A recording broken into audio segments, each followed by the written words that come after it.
Chapter 261. When he was out of the room, Klein carefully held his cane and lantern in the same hand, leaving his left hand free so that he could retrieve the contents of his pocket as quickly as possible in the event there was a sudden turn of events. Inside, there were charms, Azek's copper whistle, some tarot cards, and apart from the remaining Rosego's characteristic, the all-black eye, his pocket contained all the means available to him. Klein and Miss Bodyguard had barely taken a step to the side when the light of the lantern illuminated the emblem on the door next to them. It was a simple drawing of a baby surrounded by the symbols of wheat, flowers, and spring water. The sacred emblem of Mother Earth. Klein said in a solemn voice. As a former Nighthawk, one of his basic skills was being able to distinguish the symbols of other churches. Miss Bodyguard nodded slightly, as though to confirm this. Her black Gothic regal dress looked even eerier and terrifying in such an environment and atmosphere. Her pale face looked like a grieving wraith under the illumination of the lantern. If any other adventurer were to come here and see this scene, they would definitely flee while stumbling out of fear. Holding his breath, Klein reached out with his left hand, pushed open the stone door, and raised the lantern high. He found that the layout here was very similar to the one before, like a perfect fusion between a small prayer room and a giant statue. Across the empty wheat-colored stone tiles, Klein illuminated the 3 steps ahead of him with a lantern. On the platform was a white stone sculpture about 4 or 5 meters tall. It was a plump and beautiful lady, with ears of wheat growing from her feet, and she was surrounded by spring water. Her dress seemed to flutter, and embedded in it, there were different herbs and flowers, as well as the depiction of different animals. The lady's chest was raised high, and in her arms was an adorable infant in swaddling clothes. She stood there, tall and sacred. "Don't tell me that this is the statue of Mother Earth?" Klein said softly with his lips curled. Miss Bodyguard didn't confirm or deny it. After checking their surroundings, the duo left the room and opened the 3rd door nearby. Behind this door was a corridor that allowed 4 people to walk alongside each other. Ahead of them, it was dark and deep, filled with mystery and oddities. It was unknown where it led to. "Let's first confirm the situation behind the 4 doors on the right," Klein suggested. He didn't dare to rashly enter. Using her actions as an answer, Miss Bodyguard floated backward. The duo opened the 4 stone doors on the right, in succession. They separately saw the storm's sacred emblem, which was made up of the symbol of gales and stormy waves, the sacred emblem of the sun, which was surrounded by lines, the sacred emblems of the god of combat, which was made from the combination of the symbol for dusk and a sword-shaped symbol, as well as the sacred emblem of knowledge and wisdom, which was represented by an open book and an omniscient eye. In contrast, there were 4 suspected statues of deities in the room. A dignified middle-aged man in black armor, standing over churning waves, surrounded by stormy winds, with lightning flashing behind him and a trident in his hand. There was a young man in a pure white robe, holding a book of deeds in one hand and a golden sphere which resembled the sun in the other. He was handsome and spirited. There was a warrior sitting on a throne high above, holding a sword in front of him. His face was hidden behind his helmet's visor, his entire body covered with an indescribable sense of decay. There was a hooded elder holding a book and the omniscient eye, with only his mouth, wrinkles, and long white beard exposed. Apart from the god of steam and machinery, there were 6 humanoid statues of the Orthodox gods in this strange hall. Considering the weak position of the Church of the God of Steam and Machinery before the appearance of Roselle, there seemed to be some sort of explanation regarding this problem. "This is really strange," Klein exclaimed with a sigh, partially because he couldn't stop it, and partially because he was testing Miss Bodyguard's reaction. This grand hall, which was 100 meters deep, actually had 6 of the Orthodox gods collected within it. This was something unimaginable in the current era. How could the Church of the 6 true gods allow their gods to live in the same structure as the other gods? This was a custom that only existed during the 4th epoch. Also, what's with those humanoid statues? Although they look normal, unlike the sinister primordial demoness and the true creator statues, they still give off weird vibes. Just what had happened to make the images of the 6 gods evolve into abstract symbols in this day of age? No, perhaps it's been like this all this time, but the master of this place, a noble who's suspected to be a member of the Tudor family, purposely created statues of the 6 deities for some purpose. I thought of an item from a novel from my previous life, the 6-soul banner. While he waited for Miss Bodyguard's reply, Klein's mind wandered. Miss Bodyguard didn't answer his query and instead said blandly, "There's another door." That's right. Klein suddenly felt fear. From his point of view, doors placed in the middle often had a special meaning, perhaps the core region of this ancient structure. Of course, this also likely implied the highest amount of danger. In his opinion, doors placed in the center often had a special meaning, perhaps the core of this ancient building. Of course, this also meant that the situation was most likely the most dangerous. What are your thoughts on that area? Klein hesitated for 2 seconds and directly asked.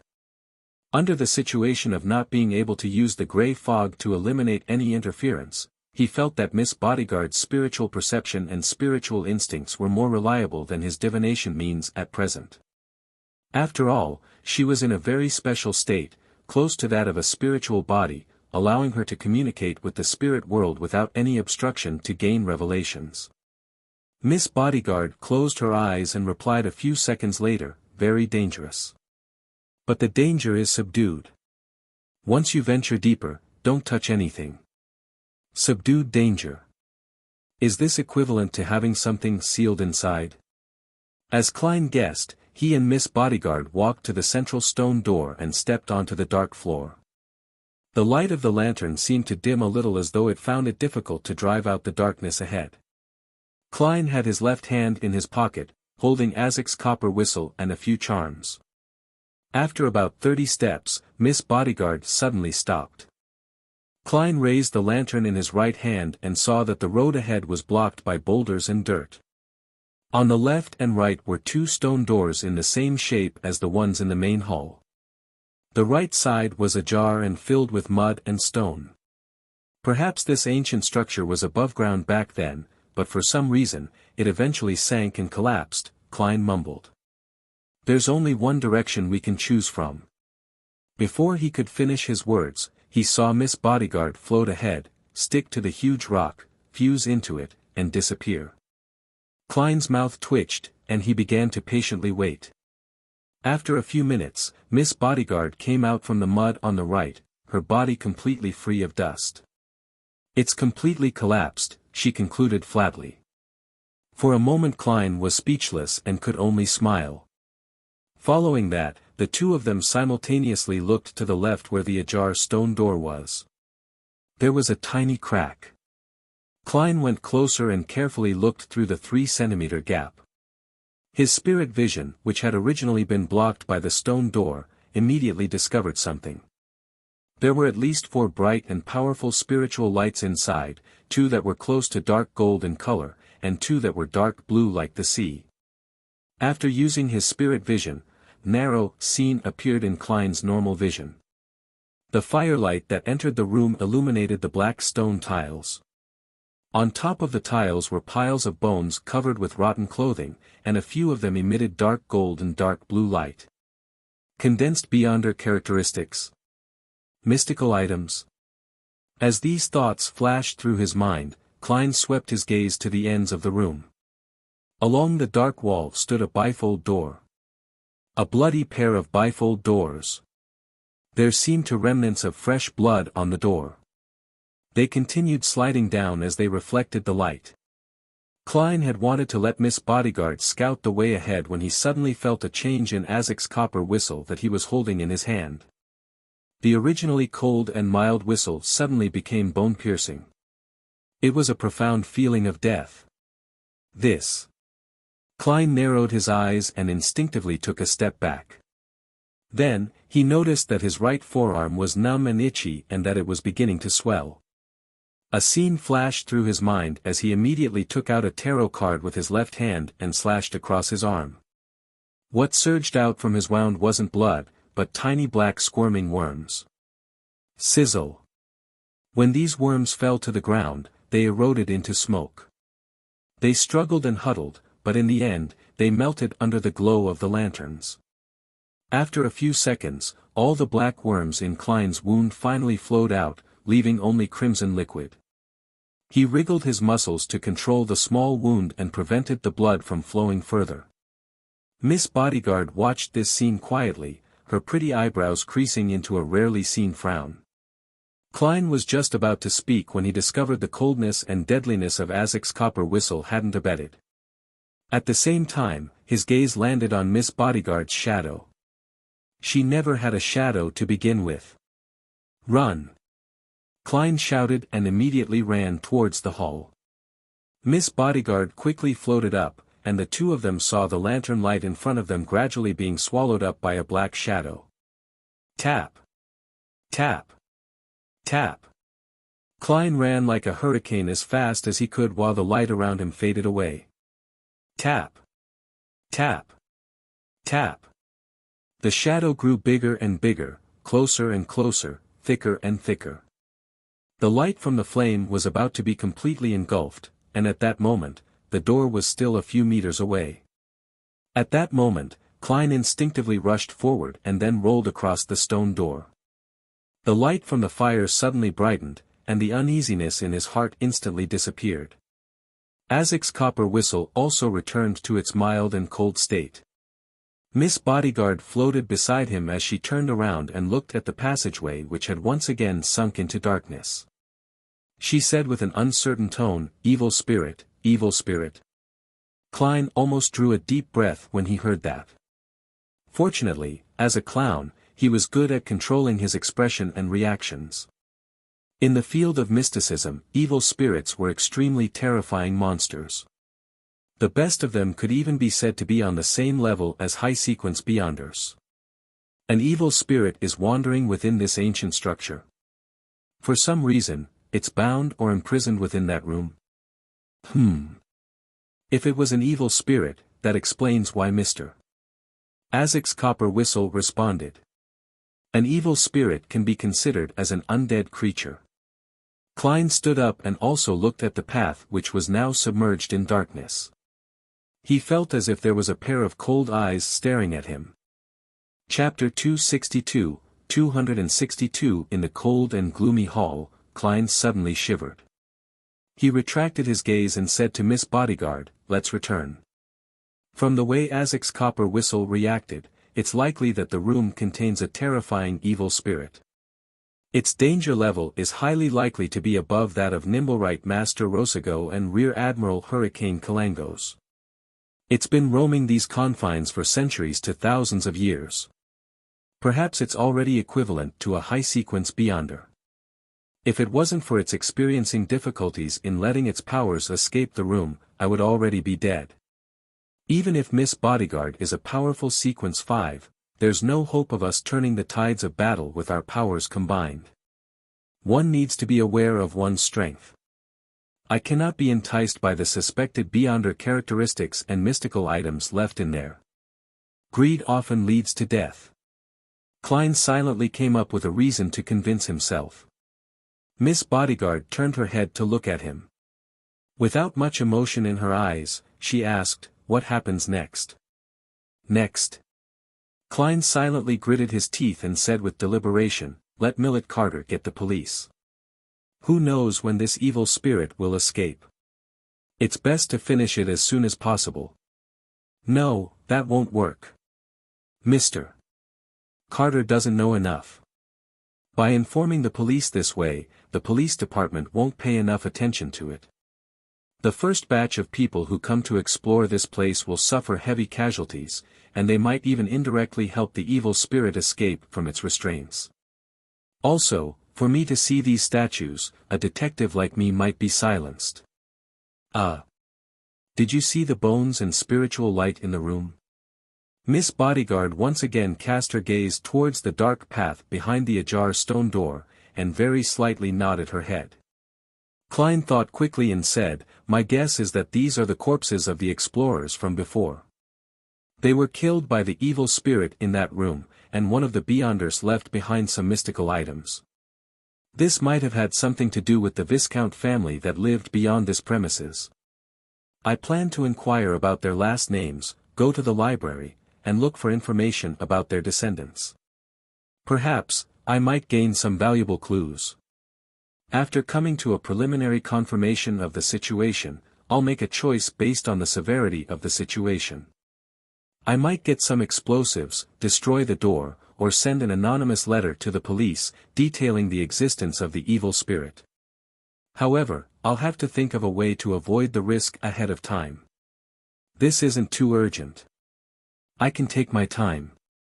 Miss Bodyguard quietly listened to what Klein had to say. Looking ahead, she said in an ethereal voice, "Are you not considering to get people to exorcise this evil spirit? Even if there were no mystical items left behind, the remains after the evil spirit dissipates are still precious enough." "It's the first time I've seen you talk so much." "Probably." Klein replied without hesitation, "The risk is too high. I think my life and health are more important." He organized his words and added, "The most powerful person I know is you. And from your performance just now, you don't seem to be a match for that evil spirit. I can't imagine any other way of finishing it, other than calling the police." Miss Bodyguard turned around, her pale face somewhat translucent. "You still have some sense," she commented calmly, then drifted toward the exit of the ancient hall. "Other than being suspected to be under the true creator's influence, in what way do I look like a madman?" Klein silently lampooned. He held the lantern and cane and followed behind Miss Bodyguard. Throughout the entire process, he felt as if he was being watched by the cold eyes of the dark corridor. It was only when they walked out of the stone door that suffused an ancient aura did the feeling suddenly disappear. Klein turned around and closed the door, sealing the inverted candlesticks, scuffed marks, and the creepy statues of the 6 deities, allowing them to continue their 1,000-year-long slumber, in that unchanging darkness and silence. Patting the dust off his clothes, he switched the lantern in his other hand and hurried back to Millet Carter's basement. As for Miss Bodyguard, she had disappeared into thin air as usual. Millet Carter was pacing about in the basement. When he saw Klein exit, he hurriedly asked, "How is it? What's the situation inside?" Klein had long thought of an excuse as he said with an expression of fear, "Terrible, there are a lot of snakes in there, and many spots have collapsed. I plan to gather some information, gather some manpower, and once preparations are done, do another round of exploration. During this period of time, it's best that you don't send anyone in. Believe me, there are more venomous snakes in there than you can imagine." Millet drew a gasp and asked in fear, "Will they slither out? Do you know any experts that can deal with the snakes?" Klein immediately nodded. "I'll get people to help and try my best to deal with this matter. It's the cold autumn now, and the snakes aren't willing to move. As long as you don't send anyone to disturb them, nothing will happen. Okay, please hurry. I'll close this door and prevent anyone from entering." Hearing that, Millet relaxed a little. When Klein saw that his employer was truly intimidated by what he said, he quickly put down the lantern, nudged his gold-rimmed spectacles and said, "Next up, I'll gather some information. I'll first gain a preliminary understanding of the layout of the underground structure before I explore it again. That requires you to tell me which Viscount was the original owner of this house." Millet had bought this building precisely because it was an estate of a former noble, so he answered immediately, "Viscount Pound." "What do you know about him and his family?" Klein asked in a professional manner. Millet pondered and said, "Not much. I only know that he won his aristocratic title in the Battle of the Violated Oath. It once enjoyed an illustrious period, but decades later, suddenly declined due to unknown reasons. The family kept losing its heirs, causing it to eventually have to seek out distant relatives to keep the aristocratic title. And the new Viscount Pound is, heh. He squandered most of the family's fortune, and he was demoted to baronet by the king.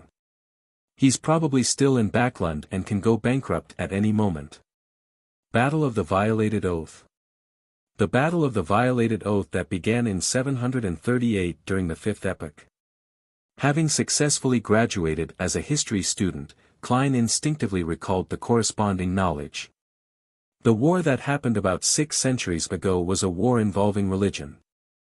The southern Fanapotter kingdom originally believed in both Mother Earth and the God of knowledge and wisdom, but due to some influencing factors, the two churches began to be at odds with each other, and their believers often clashed. During that period, its two neighbors in the north, the Lone Kingdom and the Intis Kingdom, seized the opportunity to start a war in the name of protecting freedom of religion. In the later stages of the war, the Faesac Empire joined the fray and attempted to destroy the ploy by Lone and Intis. However, they still failed to turn the situation around. The result of the war was that the border between Leon and Fanapotter, as well as Intis and Fanapotter, countries such as Lemberg, Mason, and Seeger, gained independence. They mainly believed in the God of knowledge and wisdom, leaving the Church of Mother Earth as the only religion in the Fanapotter kingdom.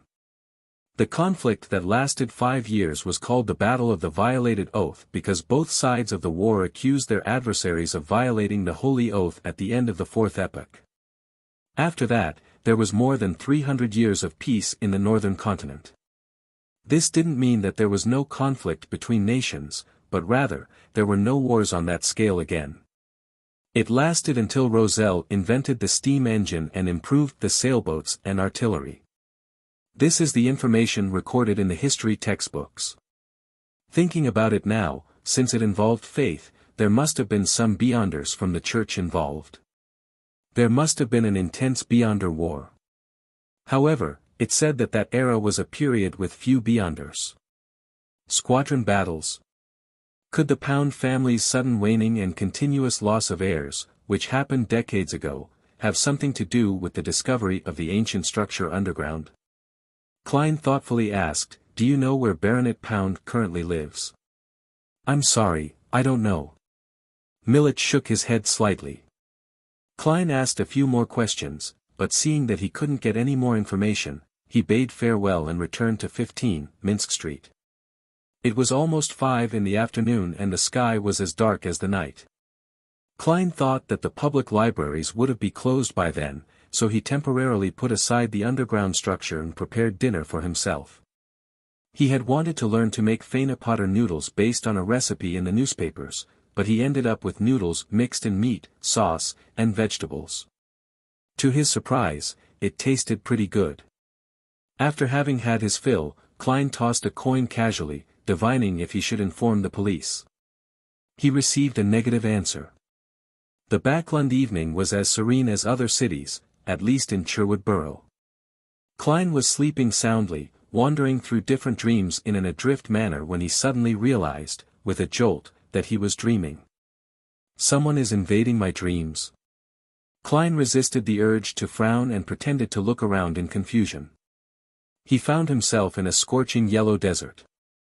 A roar suddenly came from the sky, and a huge monster dyed in black and gold flew over. The creature had a thick, lizard-like body and a pair of wide wings covered in a hide on its back. It descended and blotted out the sun in the sky. A dragon. A powerful dragon. Klein saw scales the size of a plate, a gaping mouth that emitted pure light, and 2 dark golden vertical pupils. Roar. The dragon spat out a beam of light that seemed to envelop everything. Soon, large swaths of the desert was obliterated. Amid the light, a figure jumped into the air. He was 3 or 4 meters tall, but he didn't have the unique vertical eye of the giants. He had a handsome, young face, and he wore black full-body armor which seemed to be spattered with blood. This giant knight swung his broadsword upwards and countless bluish-white flames, which appeared a little purple, condensed into long spears. They shot at the dragon. It was as if he had an entire army of illusory Beyonders helping him in battle. In the midst of the meteor shower, the giant knight leaped onto the head of the dragon, and he swung his sword down. The afterimages he had created earlier instantly overlapped, and the sword raised turned into intersecting lightning. Pow! The ground shook wildly, and the dragon fell, splattering its dark gold blood. At that moment, the scene changed to a huge bloody door. It was the same bloody door that Klein had seen in the ancient structure that very afternoon. With a creak, the bloody door opened a crack, allowing him to catch a glimpse of a black high-back chair. A man of normal height sat on the high-back chair. He had his head lowered, silent and deathly still. As his vision got closer and closer, Klein saw the man's clothes clearly. He seemed to be the knight that had just killed the dragon, and he was still wearing the black armor that was stained with blood. The only difference was that he was no longer 3 or 4 meters tall. At this moment, the man suddenly raised his head. His handsome, young face had terrifying signs of decay, his eyes ice-cold and emotionless. Klein jumped in fright and awoke from his dream. Opening his eyes, he saw the crimson moonlight shining through the curtains. Chapter 263 Under the dim crimson moonlight, Klein pulled back his blanket and got up. For a seer, putting weight on dreams was a basic requirement, and the dream he just had could never be dismissed as a simple nightmare. Dressed in relatively comfortable clothes, he came before the full-body mirror and said in a low voice, "I dreamed of the blood-stained door in that room." Miss Bodyguard's figure slowly outlined itself above the mirror. She replied expressionlessly, "The influence of the evil spirit's aura. It will gradually weaken until it disappears." "Is that so?" Klein nodded slightly and returned to the side of the bed. He picked up the gold pocket watch and popped it open. Seeing that it was still early, he lay back down to sleep. This time, he no longer encountered the same dream as before. Sunday morning the next day, in high spirits, Klein made himself a soft-boiled egg to go with buttered bread. In the Lone Kingdom, or rather in the countries of the northern continent, it was a must for gentlemen to read the newspapers at breakfast, and Klein was no exception. He opened up the newspapers he subscribed to, the Tussock Times, Backlund Morning Post, and Backlund Bulletin. The Civil Servant Unified Examination Bill has been officially passed by the House of Lords. The first examination will be held in early December, and the second examination will be held at the end of January next year. The final interview will be held 2 weeks after that. Within a week, the government will announce the positions and requirements involved in this exam and begin the registration process. Reporters surmise that most of it will be held in Backlund. Klein scanned the contents, picked up his cup, and sipped his side black tea. He couldn't help but think of Benson and thought to himself, the bill is passed at the end of September. The positions will be announced in the beginning of October, and registrations will be completed by early November. The examinations will start at the beginning of December. The timing is tight and very unreasonable. That implies how much of a rush the king and the prime minister is in to have this enacted. But that's advantageous for Benson. He prepared 2 months ahead of everyone else. Even if he can't compare to the elite graduates of the universities, he would definitely be able to beat most of his competition, and the positions the elites are aiming for wouldn't clash with his. He should be fine. Klein wanted to tap his chest 4 times to draw out a crimson moon and say, "May the goddess bless him," but then he remembered that Miss Bodyguard was nearby and resisted the urge. After all, he had claimed to be a believer of the god of steam and machinery. After finishing his last mouthful of bread, he continued reading the papers. Both houses have passed the National Atmospheric Pollution Council bill, allowing the government to set up such an organization. The coming month will be a critical period for the various parties to become a member of the council. An independent alkali industry public prosecutor has been approved with the goal of minimizing the pollution levels in acid and alkali factories. The 5th page doesn't have an advertisement for the purchase of goods from the Ernst firm. There's no need to consider participating in the Beyonder gathering tomorrow night, Tingen City, 2, Daffodil Street. Benson read and reread the news in the papers, forgetting the bread on his plate. The Civil Servant Unified Examination Bill was passed. Dressed in a long, black dress, Melissa looked at her brother who was acting oddly. The newspapers from the past few days had been playing up the bill that would be passed this time. Benson finally put down the newspaper, wiped his black hair, and exhaled slowly. Yes. At this moment, the two of them suddenly fell into silence. The room was completely silent, it even lacked the sound of knives and forks colliding with the dining plates.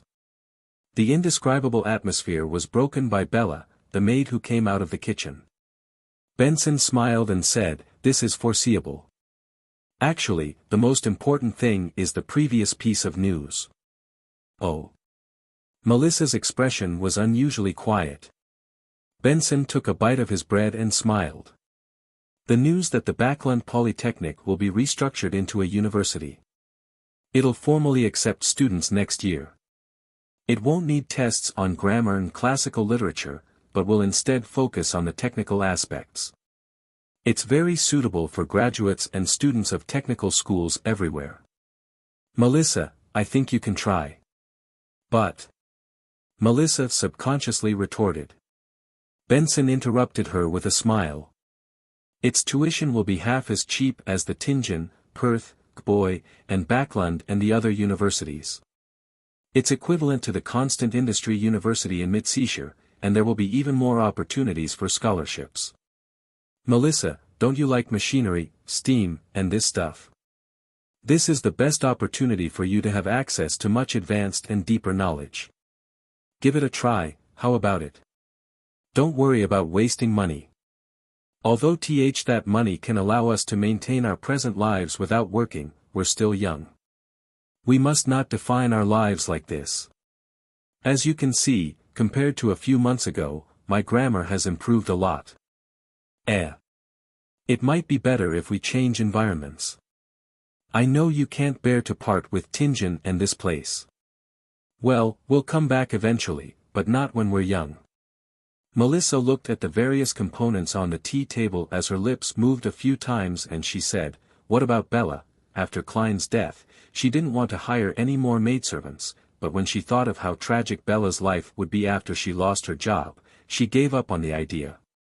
After all, the extra expense of 5 soldi a week was already nothing to the Moretti family, which had an annuity of at least £300. To this, Benson shook his head and laughed. "There are still a few more months before that happens. We can let Bella find a new job ahead of time. Before that, we will continue to pay her and provide her with a bedroom. Furthermore, her cooking skills are much better than before, so she can apply to be a chef at someone's home. It's a pity. Heh. Of course, everything depends on the premise that you can pass the entrance exams at Backland's University of Technology."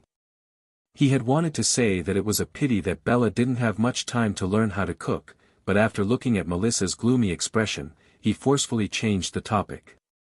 Before Melissa could say anything, Benson smiled and touched his hair.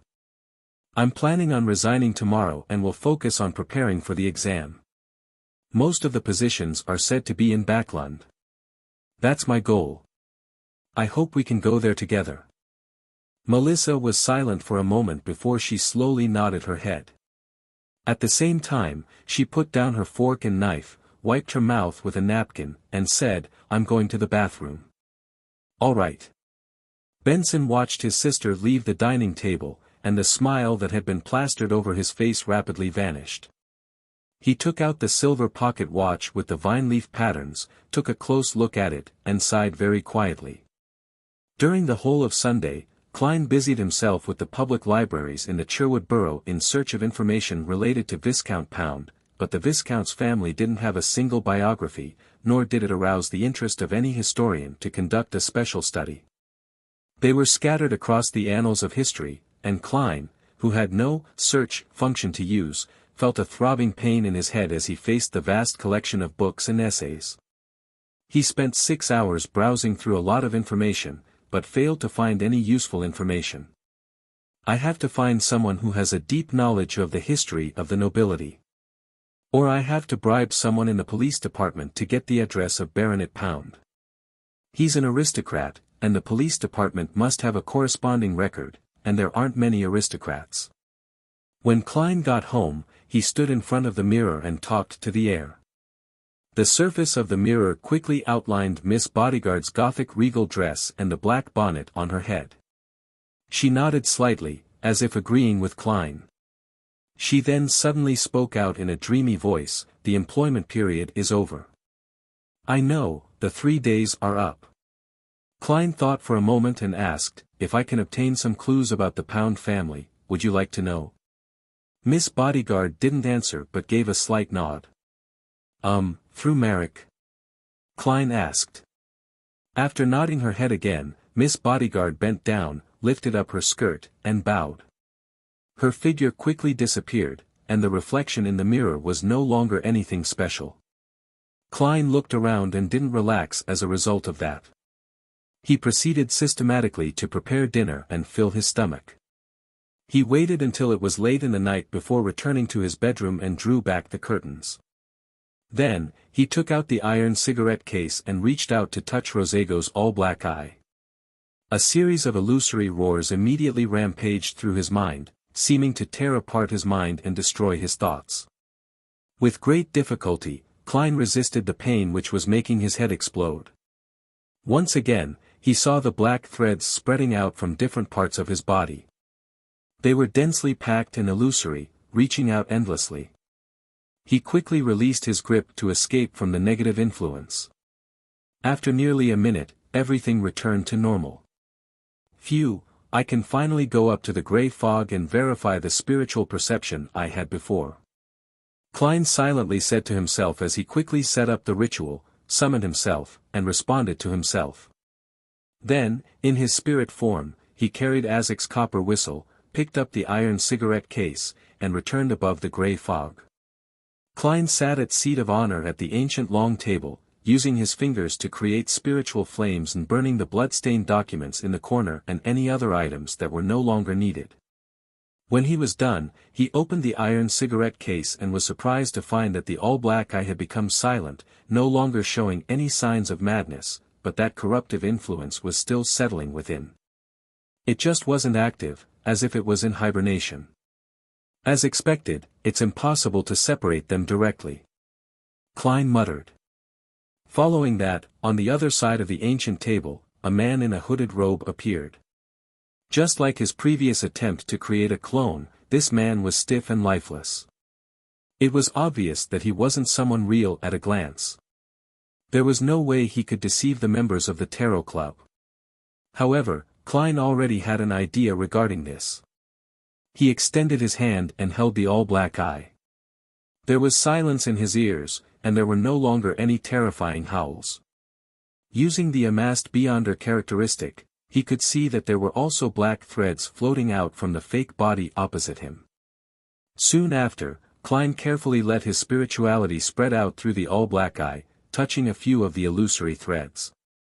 All of a sudden, he felt like he was holding on to something. With a thought from him, the fake person raised his hand. It worked.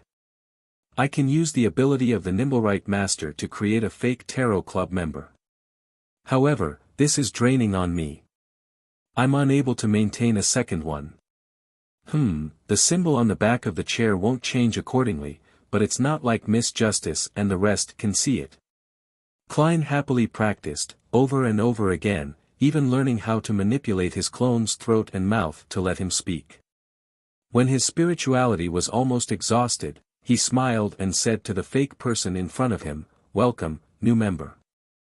Which tarot card do you wish to draw?" After saying that, he closed his mouth. The fake person opposite him lifted his hand to stroke his chin as he laughed hoarsely, "World. I choose the card, the World." Chapter 264. If the Fool signified the beginning of the Tarot Club, then the World signified the end, a perfect ending of a cycle and sublimation. Klein had named his smuff the World because he hoped that it would lead to a beautiful beginning and end. In the future, I'll be able to make the world make requests or do things that wouldn't be convenient for me.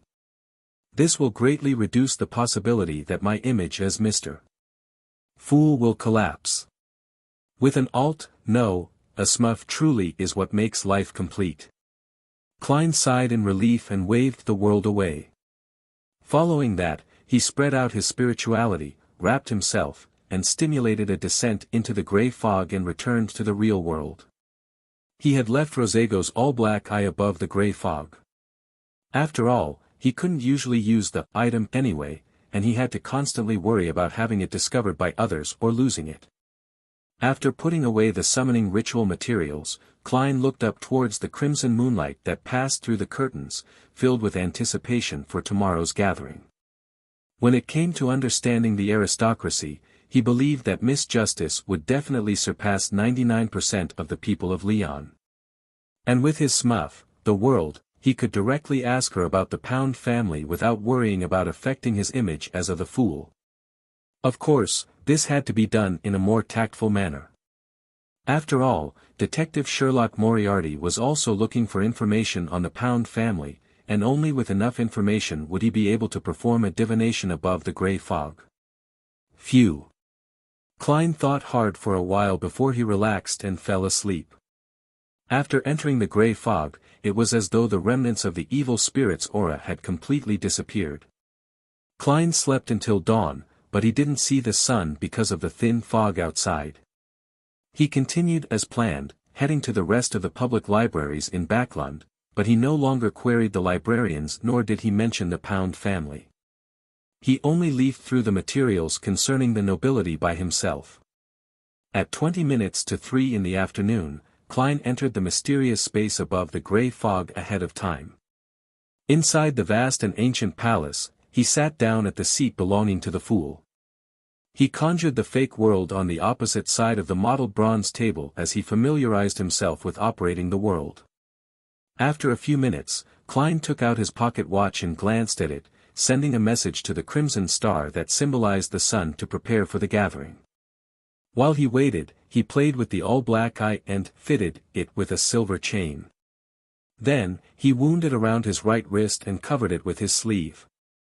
At 3 in the afternoon, rays of light shot out from the palace that resembled a giant's residence. Justice, the Hanged Man, and the sun, each projected a blurry silhouette dyed in crimson. "Good afternoon, Mr. Fool. Good afternoon." Audrey was about to greet every member of the Tarot Club when her gaze suddenly fell upon the figure seated at the very end. It was a stranger wearing a hooded black robe. He was also illusory and hazy. "This is..." Audrey looked at Mr. Fool with both puzzlement and delight. "Has the Tarot Club grown bigger again? Is it Furs or Zio? No, the height doesn't match. Is it someone else?" While Audrey was deep in thought, Klein leisurely leaned back and said, "This is a new member, Mr. World." At the same time, through his grey fog-augmented spirit vision, he discovered that the surface color of the sun's astral projection had become a little purer, but it had yet to reach the standards of Sequence 8. His initial judgment was that the sun had completely digested the barred potion. "Hello," Audrey greeted politely, curiously scrutinizing the new member. She quickly read some of the corresponding details through the hazy fog. "Mr. World is a person who is reserved. He seldom moves and always wears a straight face. I wonder where he's from. Lone? Intis? Or a place as mysterious as the City of Silver?" Audrey nodded thoughtfully. After so many gatherings, she had deduced one thing from the fact that the sun couldn't engage in their conversations, that was, that he was most likely not speaking the Lone language and that the information that he heard was most likely translated by Mr. Fool. After the Hanged Man, Alger, and the sun, Derek, greeted the world respectively, to which the newcomer gave a rather cold response, Klein looked at Justice and said, "The two candidates you have nominated are still under examination. I'll give you a simple task. You can entrust it to them in your name. This is part of the examination. It should be this strict." Not only was Audrey not disappointed, she even felt that it was only necessary. The members of the Tarot Club must be strictly selected, not just anyone can become one. She thought proudly before adding in a somewhat guilty tone, "And for me to be pulled in by Mr.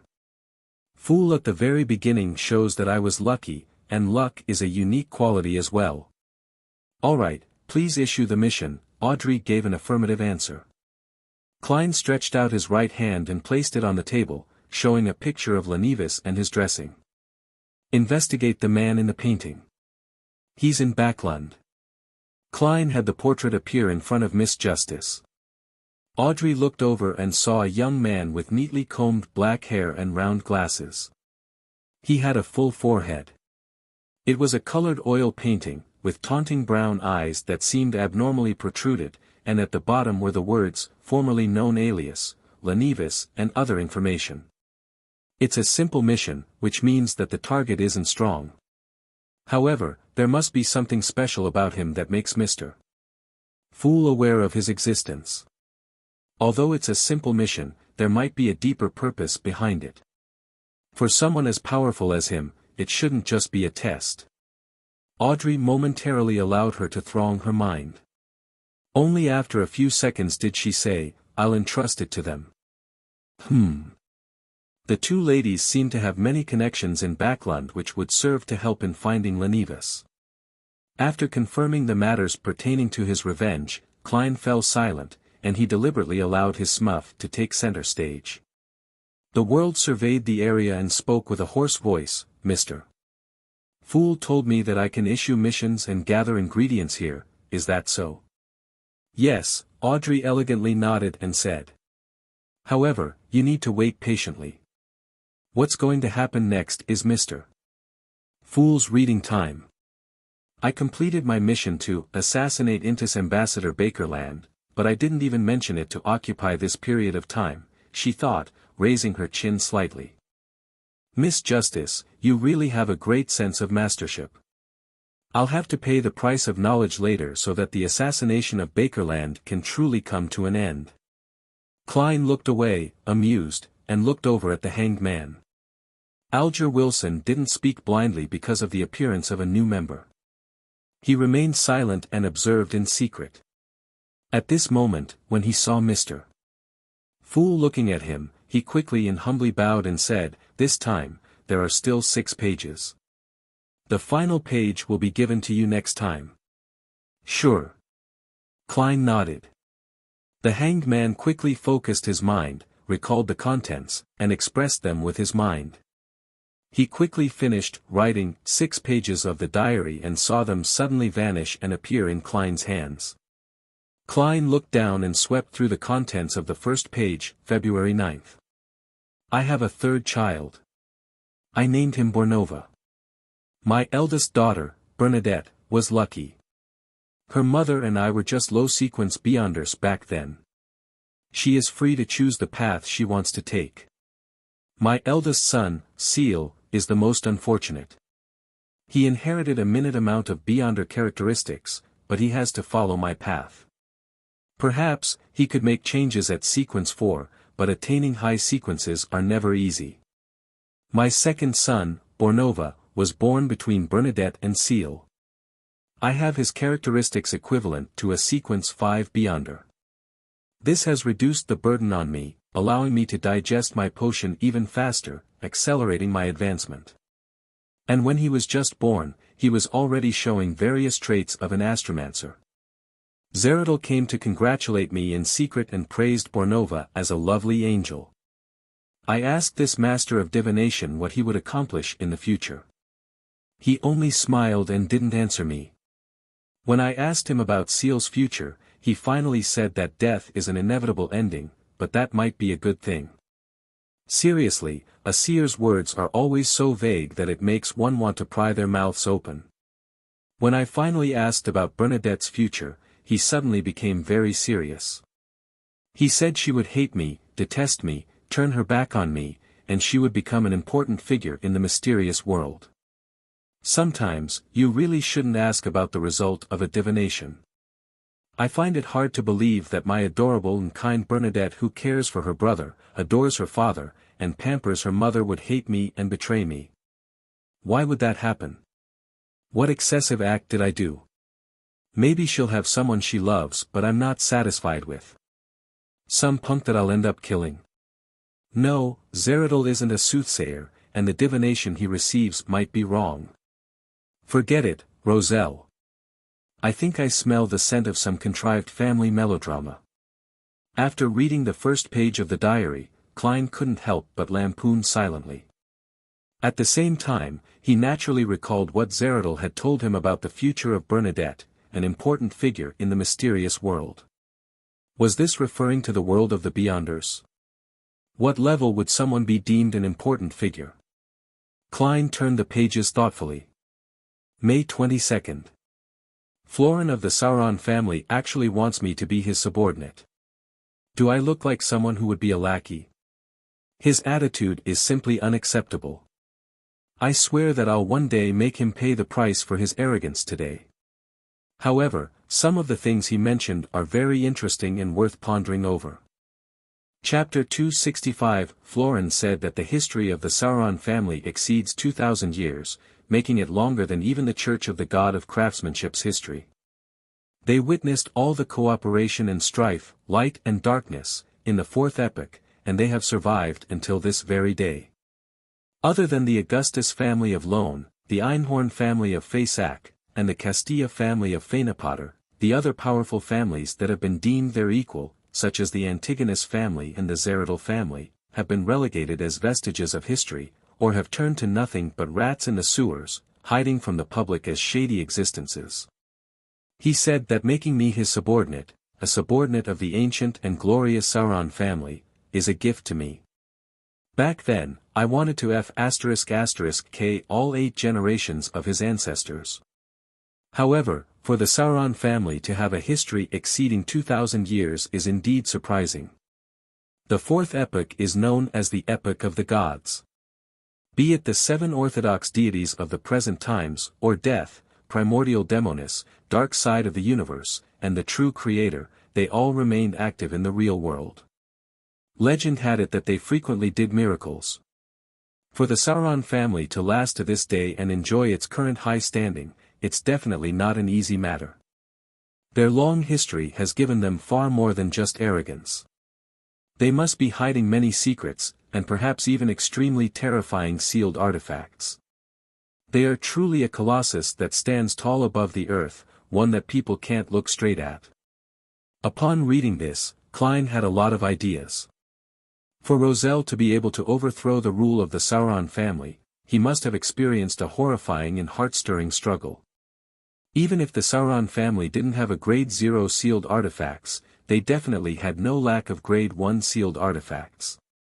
Adding to the possibility of having high-sequence Beyonders, even if the Church of the God of Steam and Machinery fully supported Roselle, it's unlikely that any good outcome might come out of it. Could it be that before all of that happened, the Sauron family was already beginning to wane and weaken, and the Intis Revolution was just an external manifestation of this state? What did they experience during that period of time? Did they lose sealed artifacts? Did the high-sequence Beyonders die? Did that attract the attention of many ambitious people? Judging from this diary, the Augustus family of Lone is no stranger to the Antigonus and Zeradal families. Internally, they should have corresponding records. The Sun had previously mentioned that the City of Silver has endured for more than 2,500 years in the Dark Ages. According to my initial judgment, that's the date of the Cataclysm. In the past 200 years, the Sauron family claimed to have a history spanning more than 2,000 years. I wonder if it will extend to the point before the City of Silver. I'll try to find an opportunity to mention the Sauron clan and see the Sun's reaction.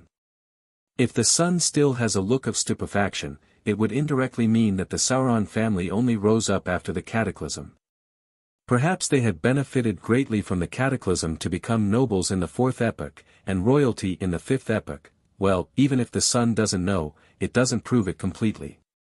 Perhaps he didn't learn his history well. When Klein turned to the third page, he found that the content should have been written in the early days of Roselle's appointment as consul of the Intis Republic. From the diary entries on this page, it can be seen that Roselle had developed and promulgated a new civil code which encouraged inventions, protected trade, and the incubation of the Industrial Revolution.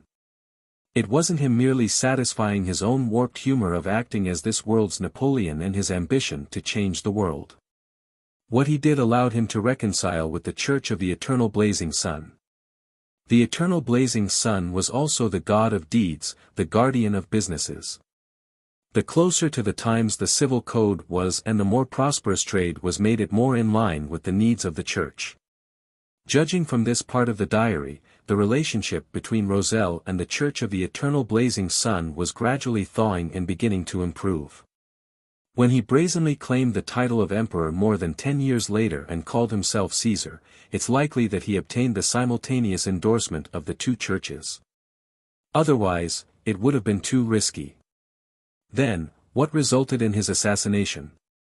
Klein cast his gaze at the fourth page in puzzlement, August 11th. That retard Florin is showing off again.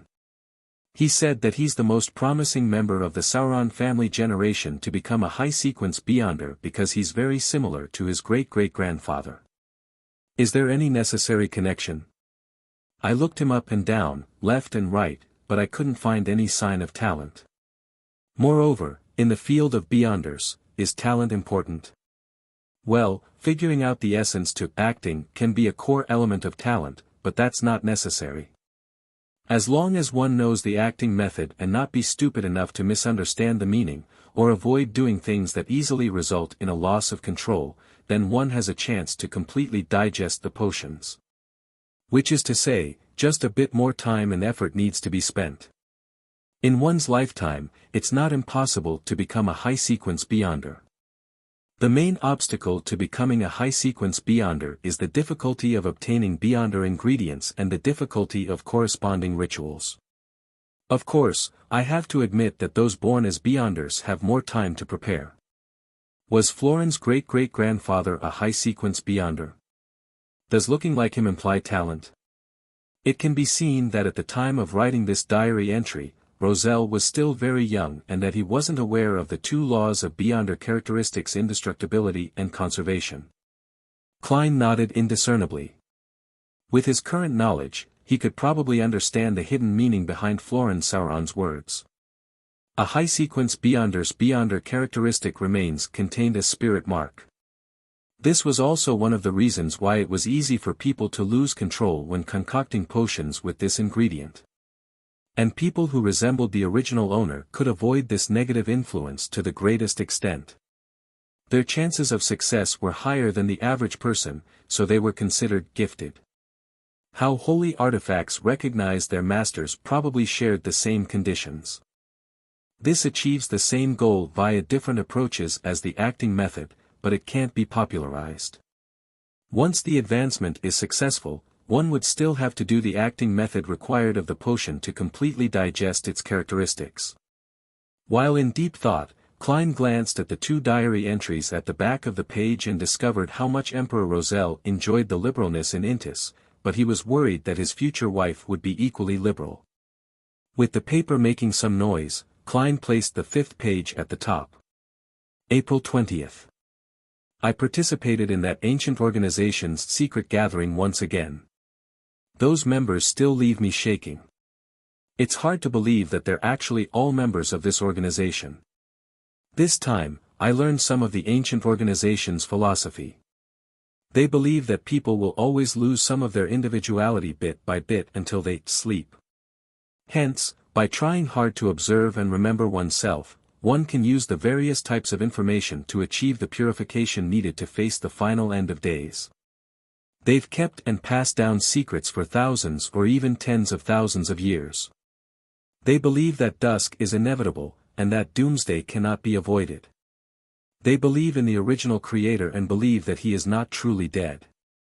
When dusk comes and everything ends, he will wake up from his slumber and let everything return to him. He will create a new world, a new history. All of the actions from this organization stem from this belief. It can be said that they show great animosity to the true creator. They aren't stingy with their descriptions to describe him as fallen and evil. They wield the second blasphemy slate and the 22 paths of the divine, but they only allow members to choose a few of them, with the exception of those who were already Beyonders when they joined. Are there any secrets to these pathways? I'll first jot it down and analyze it in the future. These pathways are Bard, Sailor, Reader, and Spectator. I have to change my habits of calling these sequence pathways in the future. Using those names in that ancient organization makes me appear quite uneducated. This is very similar to what I've analyzed from my hostile relations and from Mr.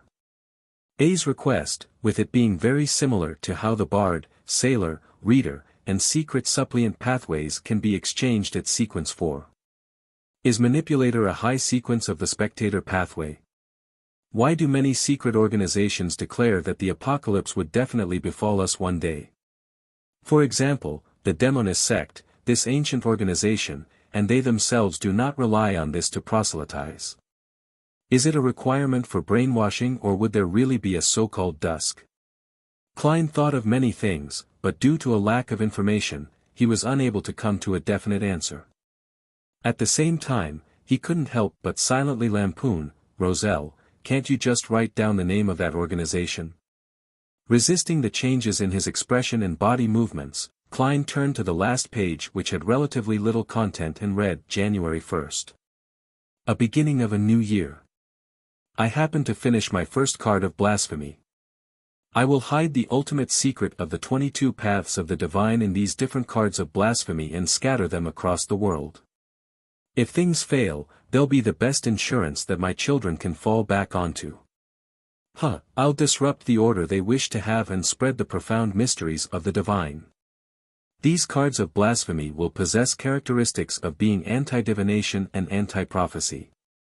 Apart from the ones I'm giving my children, the fated ones will receive it. I'm a person who makes sure to square accounts when it comes to grudges, and after I die, who cares if floods deluge the heavens? Oh, I didn't create that sentence. In short, the more chaotic the world is, the better it is. I have to consider how to name the cards of blasphemy that will form a set. The Paths of the Divine, number 22. The Major Arcana Tarot cards also have 22 cards. They can match quite well, but there are a few that don't meet the requirements. I need to make some changes to match the original potion names. That ancient organization is my last and biggest insurance. I don't know if they'll support me, or the manner in which they'll support me in. I still remember the shock when I first saw the blasphemy slate. So it turns out that the Beyonder pathways are paths of the divine. It really is true that the blasphemy slate is blaspheming the deities. Above every pathway's sequence 1, there is still a sequence 0. And there's a corresponding potion and ritual. Each pathway can only have one sequence 0. And sequence 0 is the sequence of a true God. For example, sequence 0, Sun. Chapter 266, 266 sequence 0. There's still a sequence 0 above sequence 1. Sequence 0 is equivalent to a true God. There can only be one sequence 0 per pathway. Is this the true meaning of the paths of the divine? As long as one consumes the corresponding potion, does a ritual, and grasps the acting method to digest the Beyonder characteristic, an ordinary person can become a god one step at a time. This is truly blasphemous. Could the main ingredients of the final potion be the godhood, divine blood, and body of the eternal blazing sun? The information on the diary's last page was filled with so much information that Klein almost couldn't think. He almost made additional body movements. The 22 paths of the divine correspond to the 22 sequence 0s. Sequence 0, Sun does sound very powerful. Perhaps, there's a sequence 0, Death.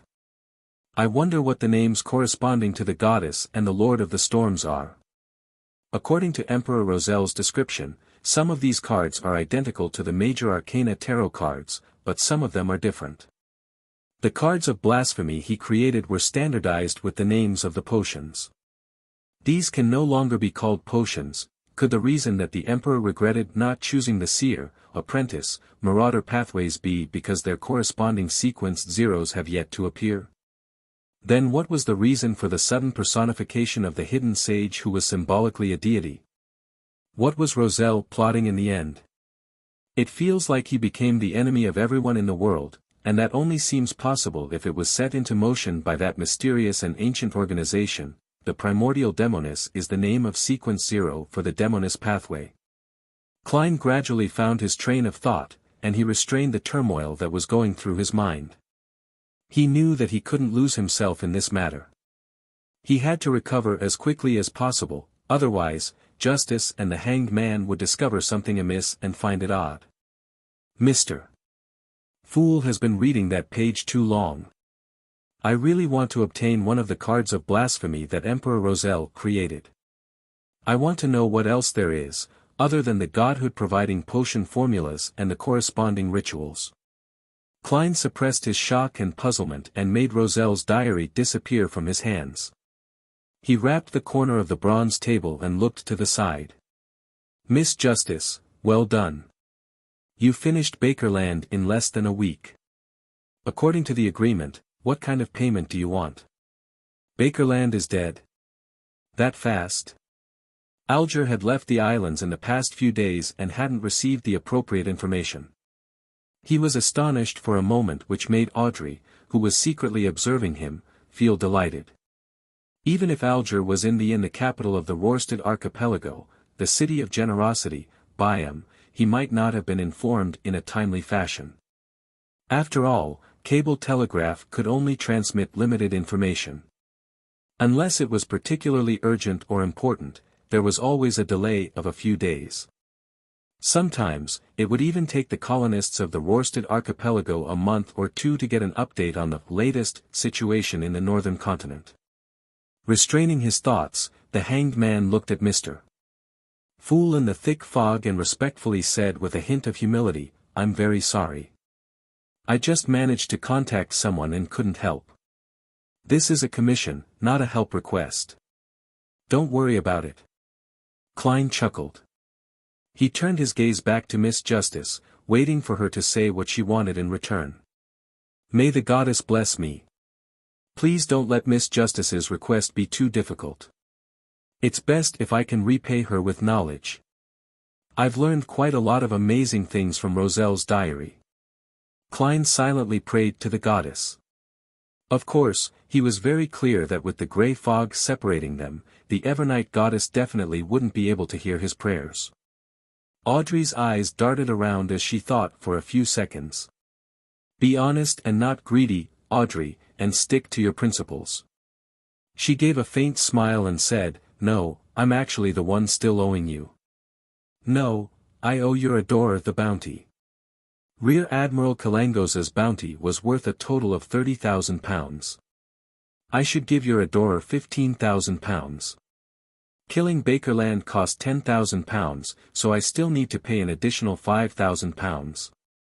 However, due to the matter with Bakerland, my finances are recently quite tight. I can only pay this bounty in a few months. Mr. Fool, is that all right? After she finished speaking, Audrey quietly exhaled. She felt that the little stone pressing against her heart was finally gone. Although discussing money and calculating the payment in front of Mr. Fool feels somewhat inappropriate, I can't hide the rewards I received from his adorer. Audrey sighed silently. As for the huge plantation worth more than £8,000, it was a private form of gratitude from Duke Negan and not a bounty. £5,000? I can get another £5,000. Kalangos's total bounty actually reached £30,000. Klein was startled. Immediately, he fell into an intense mental struggle. I'm supposed to pay this bounty to Mr. Azek, but I won't be able to get in touch with him for a long time. Putting the money aside would be a waste. I might as well use this money to enhance myself. When the time comes, I'll repay him by providing help. Klein made up his mind 3 seconds later as he lightly nodded at Miss Justice. Sure. Upon hearing Mr. Fool's response, Audrey's graceful seating posture remained the same, but her heart was completely relaxed. At that moment, Klein leaned back in his chair and fell silent. Then, he manipulated his smuff secretly from a commandeering position. The world coughed and said, Can I speak now? Audrey looked at Mr. Fool and seeing that he didn't say a thing, she nodded slightly and said, Sure. At the same time, she once again did a read on the new member, the world, and made a judgment. When I mentioned that the assassination of Ambassador Bakerland was a result of my commissioning, he didn't show any shock or surprise. He either doesn't know the importance of the matter, not understanding the importance of an ambassador, or he's someone who can keep his calm and is good at hiding his emotions and bodily movements. The way he mouths his words doesn't match what he says. It should have been translated by Mr. Fool as well, which makes it impossible for me to get his original vocal tics, or know what language he usually uses. Thoughts flashed through Audrey's mind before Mr. World's hoarse voice sounded. I wish to obtain the true root of a Miss Treyant, at least 60 milliliters of its juice, as well as the spring of the elves' marrow crystals and the complete spinal fluid of a dark-patterned black panther. Which one of you can provide it, or provide any relevant clues? What do you wish to exchange them for? Klein added the Beyonder ingredient needed by the apothecary to his commission so that the Tarot Club members wouldn't be able to guess the main ingredients of the formula he wanted. Before Justice and the Hanged Man could react, the son who had been silent the entire time finally opened his mouth and said, I know where Miss Treyants are and I can help you obtain the materials. However, I must wait until I finish my advancement and have sufficient strength to join the corresponding patrol team. Recently, he had been accumulating merit points and rewards. He was working hard to obtain the main ingredients for the light supplement through the City of Silver's officials and private markets. He was still lacking quite a bit. As expected of the dangerous City of Silver with its numerous monsters. Klein silently commented in admiration, allowing the world to ask, then what do you wish to receive in exchange? Without hesitation, Derek replied, a weapon that suits me and can increase my combat strength. The reason why he didn't mention the corresponding ingredients for light supplement was because City of Silver had them all. They could be obtained through his own hard work. Upon hearing this request, Klein immediately thought of the inscribed steel sword that had appeared at the Beyonder gathering organized by the elderly gentleman, Eye of Wisdom. It was sharp enough, had the effect of exorcism and purification, and could be used for 3 years. It was valued at £500, perfectly matching the son's described requirements. Why didn't you say so earlier? It has already been bought by someone else. Klein silently stared at the members, while the world nodded and said, I will find a weapon that meets your requirements as soon as possible. Is this transaction to be witnessed by Mr. Fool? Klein nodded slightly to express his agreement. At that moment, Audrey shot a glance at the son and warned him. Apart from the Miss Trent's juice, Mr. World's requested ingredients correspond to a sequence 7. The rough price is about £500 to £700. She felt that the son was too naive and was worried that he would be cheated by the unreadable Mr. World with cheap weapons. Although Mr. Fool is impartial and advocates fair equal exchange, it's not his place to stop it if both sides agree. After all, some items are of low value but there are people who are in urgent need, so adding a premium to the price is very normal. Audrey thought to herself. A sequence 7 formula is about £800, Alger added. He had an instinctive aversion towards new members. Klein translated with great difficulty, for he didn't know what the currency unit of the pound corresponded to in the City of Silver, and could only use a Series 9 potion formula as a unit. I understand. Derek slightly nodded, and then quietly added. Thank you. The world maintained his silent and staid temperament and didn't comment on what had just happened. He turned to Justice and the Hanged Man, waiting for their response. Audrey thought for a few seconds and said, potion formula for psychiatrist and their corresponding Beyonder ingredients. That's sequence 7 of the Spectator Pathway. You can gather the information first, and there's no rush to purchase them. Once I have clues regarding the dark patterned Black Panther and spring of the Elves' Marrow crystals, we can proceed. If you are willing to exchange it for gold pounds, you can buy it at any time. Although I'm out of money recently, I can still raise quite a bit if it's urgent. Audrey comforted herself. Alger said in a deep voice, potion formula of the Sailor Pathways sequence 6 Wind Blast. This will be more expensive than the Beyonder ingredients that you want, combined. If you find it, you can think of the additional payment needed to make up for the difference. I can't guarantee that I'll be able to help you gather those ingredients. Even if it's just one of them, you don't need to expend any resources ahead of time. Mr. Hanged Man should have a close relationship with the Church of the Lord of Storms.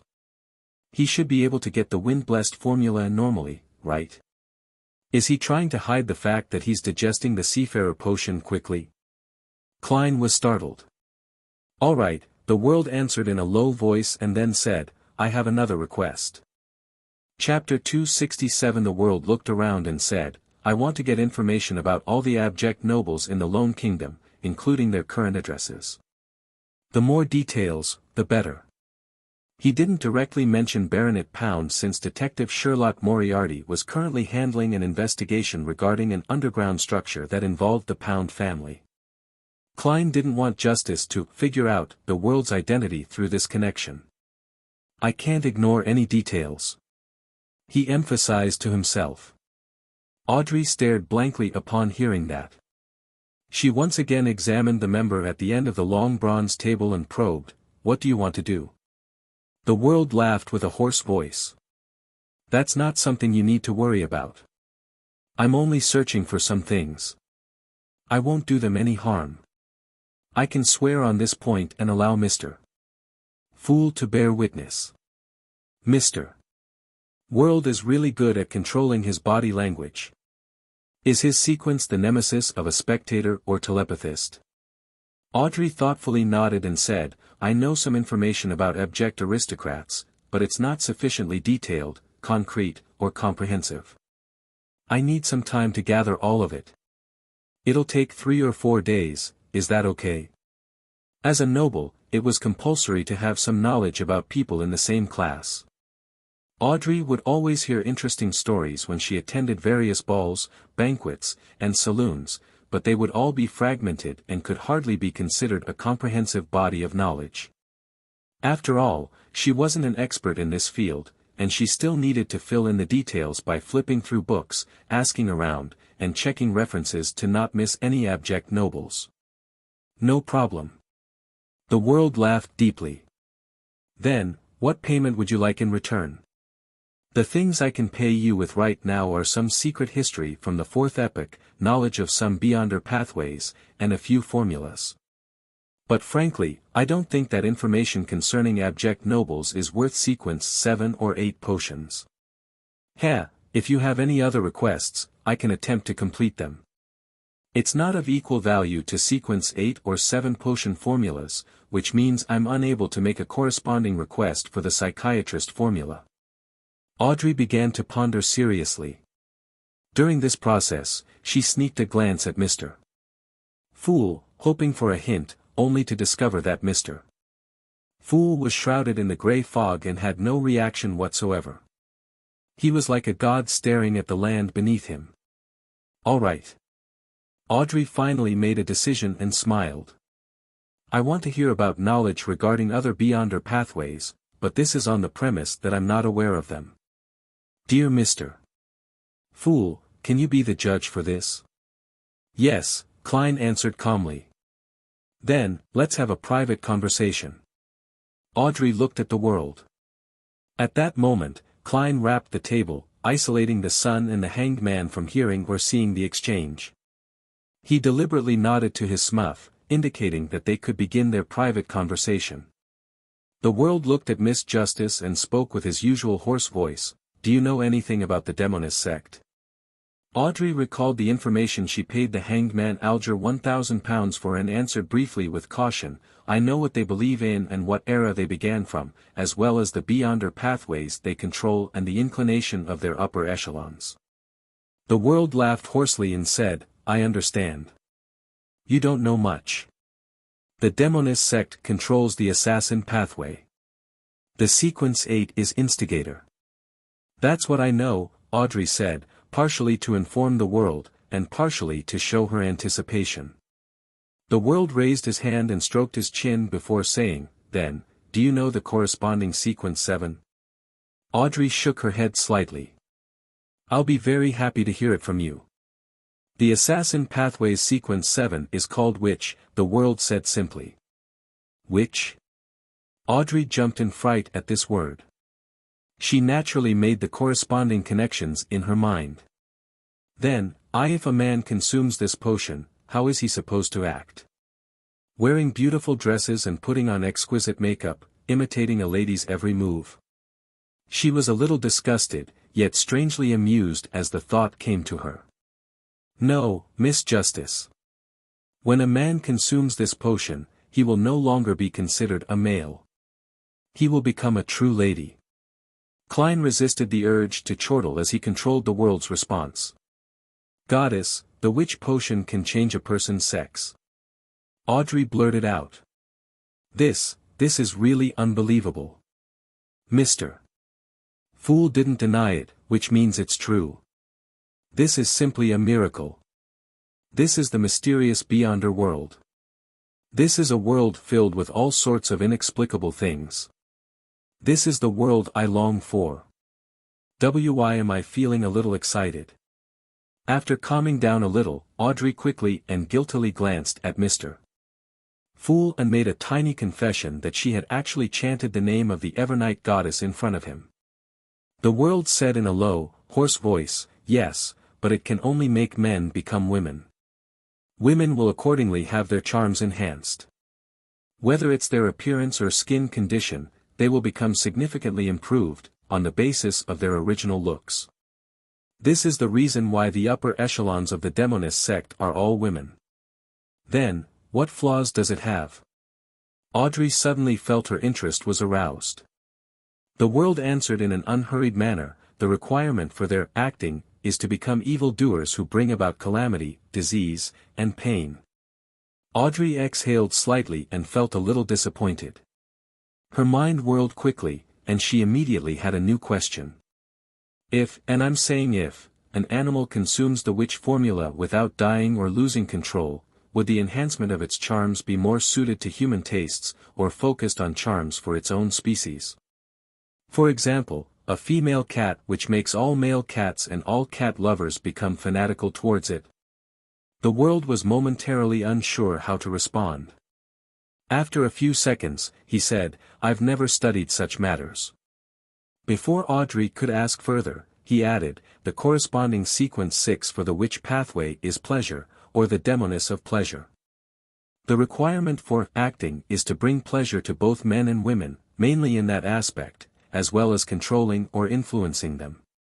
The demonesses of this sequence are very good at using special spider silk. Audrey gaped her beautiful mouth, then she silently closed it again, deeply regretting her pinings from before. By knowing such information, it will allow you to effectively identify demonesses. Are you pleased with this payment? The world asked. Audrey nodded gently and said, it helps me a lot. The deal is completed. I will help you gather information on the abject nobles as soon as possible. Shall I give it to you the next time we meet? The world thought for a moment and asked, can it be faster? Then, I'll offer the information I gathered to Mr. Fool and request that he bestow them to you. Mr. Fool, is that okay? Audrey turned her head and asked. In the thick gray fog, Klein nodded his head in agreement. At the same time, he busily controlled the world to whisper, he detected the different way she said the word. Noticing the world's astonishment, the corners of Audrey's mouth curled up slightly, her eyes rolling upwards as she intentionally didn't make any explanation. Klein rapped the long bronze table, indicating the end of the private exchange. Then, he once again manipulated the world to say, I have one more problem. This newcomer has indeed accumulated a lot of requests. Audrey looked over, unsurprised. Alger and Derek both indicated they were listening through their body language. The world said hoarsely, I want to know if there are any more high-sequence Beyonders in the Sauron family in Intis. While the world spoke, Klein looked at the sun through the corners of his eye and saw that the youth didn't have any additional reaction. From the looks of it, the City of Silver doesn't have records of the Sauron family. This family most likely made an uprising after the cataclysm. Klein looked around thoughtfully and discovered Justice and the hanged man looking at each other, obviously unaware of the answer. The son was undoubtedly at a loss and silent. Thus, he lightly tapped the table again and said, "Let me answer this question. What can you pay for it?" Before he could finish his sentence, Klein hurriedly controlled the world to say, "A formula, a sequence 7 formula." "Okay. Deal." Klein created an environment for a private exchange as he silently stared at his smuff for a few seconds. Audrey and Alger, who were blocked, once again felt how unfathomable Mr. Fool was. They were both curious about the answer, but they also felt that it was of no use to them. It wasn't worth it to spend a sequence 7 potion formula in exchange for that. After the private exchange, Klein deliberately made the world bow and say in a hoarse voice, "Honorable Mr. Fool, thank you for your answer, it was very helpful to me. This is an equivalent exchange, there's no need to thank me." Klein endured the goosebumps that suddenly surfaced on his skin as he answered indifferently. The open communication that followed lasted less than 10 minutes. Then, he announced the end of tarot gathering before severing the connections with the Crimson Stars.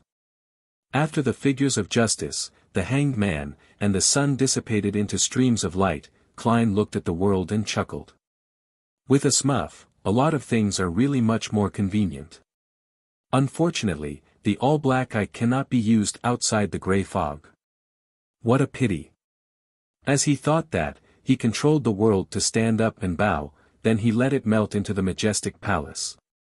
As he had to divert some of his attention in order to control his smuff, Klein had expended a great deal of his spirituality. He didn't continue staying in that space, and after retrieving the all-black eye and placing it behind the bronze table, he immediately returned to the real world. At that moment, there was a rare case of Backlund sunshine, seen in autumn or winter, behind the tightly shut curtains. Klein didn't have the time to take in this view. He slept for half an hour to recover some of his energy. After waking up, due to having gained Miss Justice's promise and the fact that it wasn't urgent, he had no plans on searching for information at the library, and instead, decided to head to one of the many cemetery sites on the outskirts of Backlund before nightfall. Klein was going to test the influence of Azek's copper whistle to understand its scope and limitations. Of course, the experiment would only be carried out after dark. The reason why he was heading out now was that it would be very strange and very eye-catching to hire a carriage to visit a cemetery in the evening. Chapter 268 When the steam metro arrived at the southern bank of the Tussock River, Klein rented a carriage and headed to the Aston Cemetery on the outskirts of the South Borough, which was managed by the Church of the God of Steam and Machinery. Under the darkness of dusk, the trees around the cemetery seemed to bare their fangs and brandish their claws, blocking out the light like monsters lurking in the darkness. After the carriage driver took the 4 soldi Klein paid, he looked at the cemetery and muttered, "Do you need me to wait here for you?" "No, there's no need. I'm here to visit a friend." Klein came up with an excuse, and he immediately noticed the change in the driver's face. This is a cemetery, to visit a friend with the sky already dark. The driver could hear his own heart thumping. Klein jolted to his senses, smiled, and added, "He's the tomb keeper here." The carriage driver was immediately relieved, but he didn't dare stay. He quickly drove the horses and left. Klein circled the graveyard until the night truly set in. After dark, the smoke and dust emissions decreased by a lot. In addition to the biting cold wind, the fog in the air thinned a lot. Although few stars could be seen, the crimson moon made a furtive appearance, covering the ground with a veil-like glow. Klein tapped his chest 4 times clockwise, drawing out the crimson moon. Then, he put on his gloves, pushed himself over the iron fence, and entered the cemetery. He looked around with a high degree of caution, randomly found a secluded corner, took out Azek's copper whistle, and held it in his hand. Not far in front of him was a tombstone. The photograph on it was dirty, and the epitaph appeared extremely blurry in the moonlight. Klein carefully read it for a few seconds before figuring out what they were. Friend, if you are passing by, help me up. Thanks. A very humorous gentleman. I choose you. Klein stopped, leaned back against the trees that sheltered the grave from the sun and rain, and waited patiently in the cold, chilly night. He threw Azek's copper whistle up before catching it firmly, repeating it several times to pass the time until 20 minutes later. No signs of the dead coming back to life.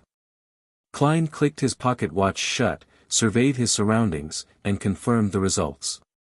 I'll come back here in 2 days to see if there are any additional changes. If there are none, it means that Mr. Azek's copper whistle won't be able to affect corpses that have been laid to rest through a priest's ritual. Klein silently muttered to himself, and he put the ancient and exquisite copper whistle back into his pocket. There were 3 kinds of burials in the Lone Kingdom. The first type had coffins and corpses, suitable for the middle and upper classes living in abundance. The second type was the ones without corpses, so a cremation was held. The remaining ashes were placed in urns. This was the choice of the lower middle class and technical workers who could pay for the cremation but found coffins to be too wasteful. But there were also times when religious and governmental factors had an impact, such as the believers of the eternal blazing sun. The majority of them underwent cremation, and the poor people only needed to pay a small fee for the cremation due to the help they received from the government. The third only belonged to the poor. They couldn't afford coffins, and they didn't wish for cremation, so they just wrapped the corpses up and buried them. But Klein had already determined from the tombstones and tombs that the target of his experiment was the kind which involved a coffin and a corpse. If Azek's copper whistle really can cause the dead to rise, even if the target had rotted into a pile of bones, there shouldn't be a complete lack of reaction. Even if the lid of the coffin cannot be opened, it should have at least created a dull thud. As he walked towards the fence, Klein suddenly thought of a non-rigorous part of the experiment. Yes, I need to categorize them. The corpses here have been buried for quite a while. I should find a target that was recently buried. Only by doing so will I be able to arrive at the most accurate conclusion. After that, Klein basically played a game of cat and mouse with the cemetery guardians before finding a grave that had completed a burial ceremony during the day. This time, he waited for half an hour, but he still didn't find anything abnormal. Phew, I can basically determine that Mr. Azek's copper whistle can't affect a corpse that has undergone a ritual that puts the soul to rest. That's quite weak. No, that's not right.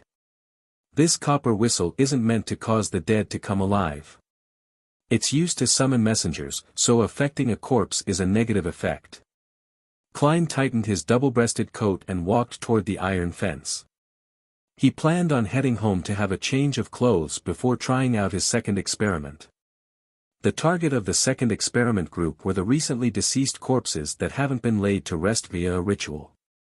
Such targets often existed in a hospital's morgue. Climbing over the fence, Klein made his way back to the South Burrow on foot in the dreary, dark night. The surroundings were deathly still and quiet.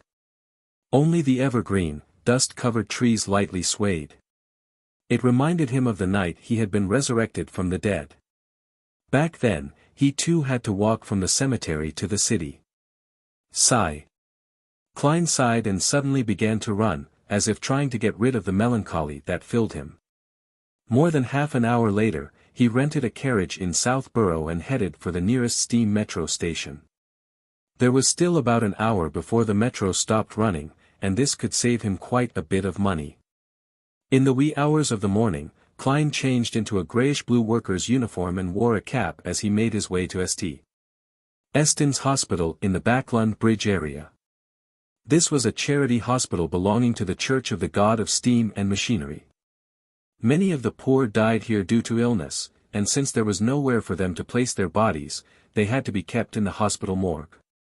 There, the corpses awaited cremation from the government or be donated to the medical schools. This phenomenon was very common in summer, but there weren't many in the autumn or winter after it cooled down. However, in an era without air conditioning or equipment to keep the temperature cool, the hospital's morgue couldn't keep the corpses for too long. Donated bodies would be quickly embalmed and bodies to be buried the next day would be cleaned up. Of course, these were the rules enforced in summer. In autumn and winter, the rules were relatively relaxed, therefore, there were still many corpses left overnight in the morgue during this period. The morgue at St. Eston was underground. It was relatively cool, even during the summer, and was biting cold during autumn and winter. Based on what he had learned as a nighthawk, Klein relied on a clown's agility and balance to sneak into the basement while avoiding the doctors and nurses that were on duty. Before he even got close to the morgue, he felt a chill down his spine. After quickly moving past the janitor's room, Klein took out a piece of wire and lightly unlocked the door to the morgue. This was one of the methods of infiltration and tracking. He slowly and silently pushed open the door to the morgue with his black-gloved right hand. At the same time, he cloaked Isaac's copper whistle in his spirituality to determine if such a method could eliminate the negative effects. The temperature in the morgue seemed to be lower than the corridor. Most of the corpses were bagged up and placed in different iron cabinets. Only a few were placed on the long table in the central open space, as if they were awaiting examination. As a Sequence 8 clown, Klein was no longer afraid of such scenes. He just instinctively felt uncomfortable. Carefully, he closed the door and walked around the long tables. After about 10 minutes, Klein let out a breath of cold air and confirmed that none of the corpses had come to life. "It's about time." He took out his gold pocket watch and opened it. When he was ready, Klein withdrew his spirituality and stopped enveloping Isaac's copper whistle. He wasn't sure if it was a psychological effect, but he had a baffling feeling that the surroundings had become even more silent. As a seer, he fully believed in his instincts. He stopped pacing back and forth and retreated towards the door. Time ticked by, and Klein determined that it took about 2 minutes. At that moment, a corpse on a long table suddenly sat up. Bang! Bang! Bang! The surrounding iron cabinets emitted a series of banging noises, as though all hell was about to break loose. Bang! Bang! Bang! Upon hearing such a commotion and seeing the corpses sit up, Klein suddenly said in a low voice, "Crimson." Immediately following that, he injected his spirituality into a requiem charm and threw it out. Icy blue flames burned quietly, and serene and gentle blackness spread out. The corpses lay down once again, and the banging sounds coming from the cabinets came to an abrupt halt. Klein, who had experienced a similar situation, didn't relax and used another requiem charm. As there were many corpses around him, he used a third charm to be safe, using up everything that he had. Not bad. Indeed, it only affects corpses that haven't been put to rest via a ritual. This includes corpses that haven't been dead for too long and zombies. Using my spirituality to shield the whistle can prevent such effects. Klein thought with a smile. Seeing that none of the corpses were making any abnormal reactions, he prepared to open the door and leave. At that moment, he suddenly heard footsteps coming from the outside and saw a faint light seeping in. The elderly janitor had been attracted by the banging sound in the morgue. He was approaching with a lantern in hand. Klein looked around, placing his hand on the door, he nimbly jumped up, stopping at the spot between the door and the ceiling. His fingers dug into the bumps and cracks as he maintained perfect balance. Creak. The elderly janitor opened the door with his key and entered the morgue. He took a few steps forward, held up his lantern, and examined the iron cabinets and long tables, as well as the corpses. Behind him, Klein nimbly jumped down and landed silently. Seizing the opportunity, Klein quickly escaped from the morgue. He used the janitor's room to hide for a few seconds before carefully returning to the upper floor. After the elderly janitor surveyed the surroundings and didn't find anything out of the ordinary, he mumbled a sentence, in fear of the corpses, and quickly left. He locked the door and didn't stay any longer. Returning to the guardroom, he wrapped a thin blanket around himself and took several minutes to calm his racing heart before mumbling to himself in a low voice, those old guys always tell me about the weird things that happen in the morgue, hoping to scare me. Those weird sounds just now should count as well. It doesn't matter. Those corpses didn't come back to life either. Pooey, there are no such things as zombies and wraiths. At the same time, Klein was walking comfortably along the quiet, dark streets, happy to be free of a latent threat. He looked at the elegant gas lamps that lined the sides of the street and looked forward to the future beyonder gatherings. As long as he obtained a weapon with a special effect, he would be able to obtain one of the main ingredients of a magician. Although I don't have much money right now, I still have a lot of assets that I can use to exchange. For example, the telepathist potion formula, or the formulas for Bard and Light Suppliant. Furthermore, my clown potion is digesting at a faster rate than I expected due to series of events and my discovery of the essence needed for acting. It's close to being completely digested. Along the streets of Backland at night, Klein left his mind wandering. Chapter 269 On the outskirts of Empress Borough, in a wide, empty horse track. Audrey Hall deliberately led a chestnut mare to a corner and pretended to discuss something with Viscount Glaint. She was wearing white pants and knee-high black boots, adorned with a simple blouse and a black jacket that reached her waist. In addition, she donned a helmet of the same color. She looked especially valiant and beautiful, and Susie, her golden retriever, was obediently sitting by her feet. What seemed like a tiny leather satchel hung from her back. Disguised as Viscount Glaint's servant, Zio glanced enviously at Audrey's long, straight legs, and unconsciously tiptoed. Just horse riding is so blasé. Only when it is combined with hunting does it become imbued with life. Of course, I mean the equestrian skills for men. No matter what a beautiful lady does, it would still be a sight to behold. Glaint sized up Audrey and said half-jokingly. Audrey replied with a slight smile, the next hunt is still months away.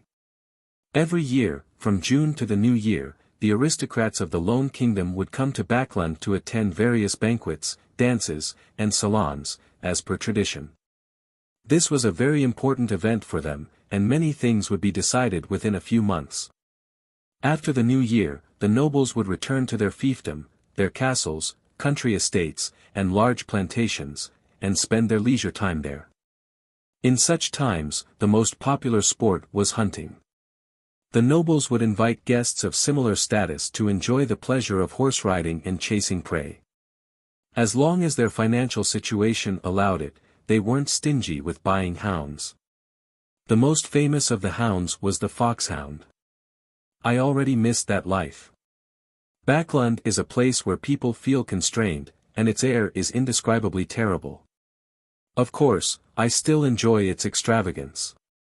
Viscount Glaint wore his gloves and stepped back to make it easier for Audrey to talk to Zio and Furs. Honorable Miss Audrey, why have you called us here this time? Zio initiated the question as she retracted her gaze. Audrey took a large portion of most of her recent income.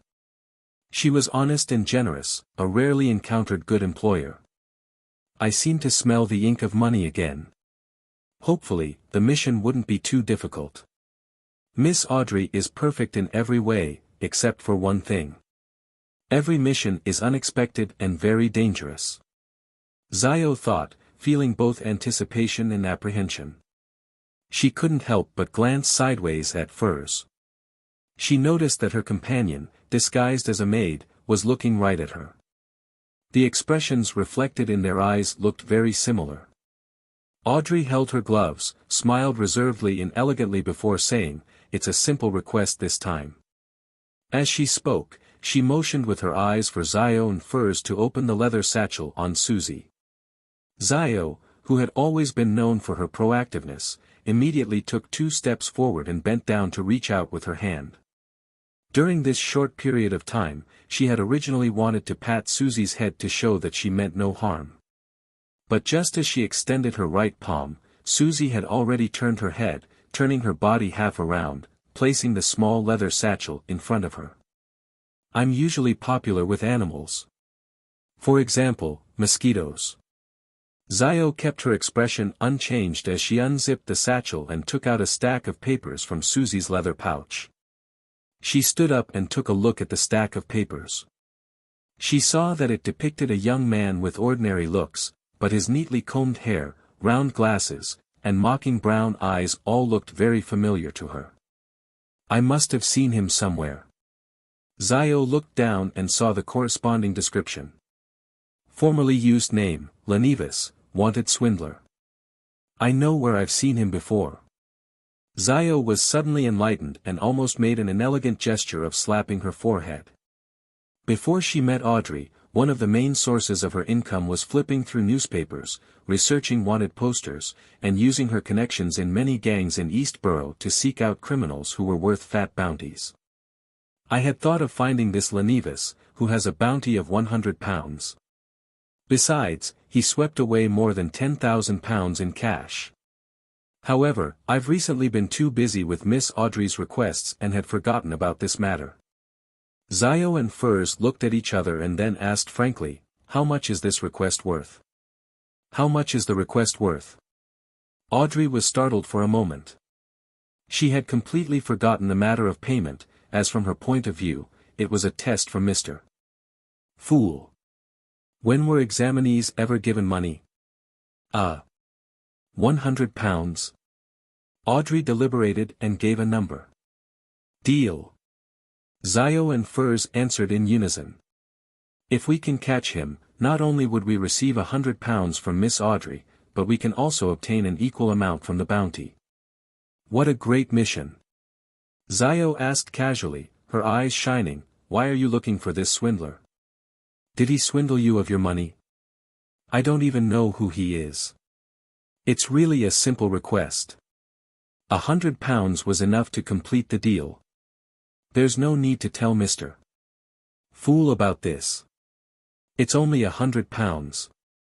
Audrey, with a polite smile, ignored Zio's question and instead mentioned, I received word that he's in Backlund. Ah yes, there are a dozen or so portraits here, different portraits. I took into account that Lenivis must have disguised himself, so I'm giving you pictures of him without glasses, with a beard, with a change of hairstyle. Pictures based on conjectures. I'm also very good at drawing and painting. Audrey tilted her chin. Zio immediately forgot her previous question and said in pleasant surprise, this is really good news. She felt as though she could already see the bounty of £200 beckoning at her. The mysterious person she had met at Mr. A's gathering had yet to establish contact with her.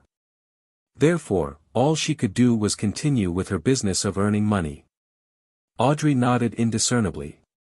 She muttered, do you have any leads on the matter regarding the psychology alchemists? Furs adjusted her long curly hair, looked at Viscount Glaint who was listening to the side, and said, I recently joined a new Beyonder gathering. Rumor has it that the Spectator and Telepathist potion formulas have previously appeared there. I'm suspecting that one of the members from the gathering is from the psychology alchemists. I'll apply to bring you with me the next gathering.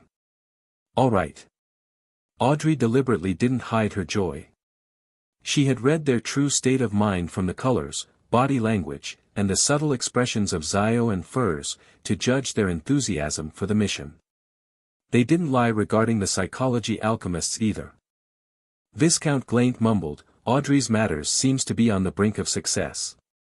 Where's my formula, Audrey? There are really no clues as of yet. The apothecary pathway is mostly in the south, where the Phaenopotter kingdom is. Furs gestured with deep regret. All right, I'm still young. I'm only in my early 20s. I still have time to wait, Glaint replied in a humorous tone.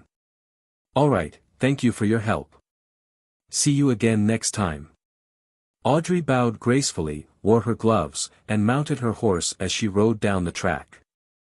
Susie happily followed, as if she had found new entertainment. As he spent the night, experimenting, it was already 9:34 of a Tuesday morning by the time Klein woke up. Biting into a piece of bread slathered with butter, he wore his coat and hat, hurried out the door, and wrote on the message book hanging by the doorbell's pull rope, "Owner is out and will be back after 5 in the afternoon." Actually, he didn't have much to do. It was purely to guard against a sudden visit from Millet Carter. If the other party found out that the detective he hired for a full £50 wasn't out and about, searching for information or organizing people to confirm the layout of the structure, and was instead at home leisurely drinking tea and reading novels, he would surely revoke the commission and not pay the last £40. "I really have nothing to do but wait for Miss Justice's information."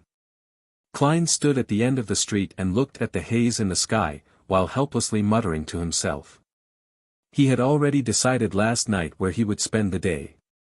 In the morning, "I'll practice shooting at the Quelag Club, read the newspapers, enjoy a free lunch, take a nap in the afternoon, exercise through playing sports like squash. Once the Bravehearts bar opens, I'll take a carriage there and see if I can learn about more Beyonder gatherings from Casper's." Klein had no intention of looking for Merrick. Although he was certain that he had more than one circle of Beyonders, he was afraid that Miss Bodyguard would also belong to those circles. It wouldn't be convenient for him to sell potion formulas, as it would arouse a high degree of suspicion. Since the true Creator has given you the ability to divine and a strong body, would he still grant you potion formulas that you do not need? It's impossible just thinking about it. Klein filled in the details with his imagination as he boarded the public carriage that headed for Hillston Borough. Half an hour later, he entered the Quelag Club and saw an acquaintance. It was Talon Dumont, the equestrian teacher who had recommended him to the club. He was Mary Gale's friend. Dressed in a black tweed overcoat, the brown-haired Talon walked over. He sized up Klein and said with an odd smile, "Good morning. Mary and Daragu are getting a divorce. Are you suspecting the reason why I joined the club?" Relying on the clown's ability, Klein easily made a surprised expression. "Really? That is really surprising." Talon gave him a deeply suspicious look and suddenly laughed. "I have a friend who's been troubled about something recently. I want to know how good your marksmanship and fighting skills are." "A commission?" "He only asked about my marksmanship and fighting skills, not reasoning.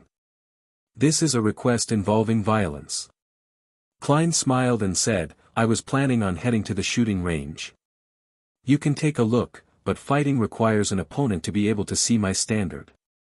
"I've learned how to fight before," Talon eagerly replied. Chapter 270, 270 Bang. Bang. Bang.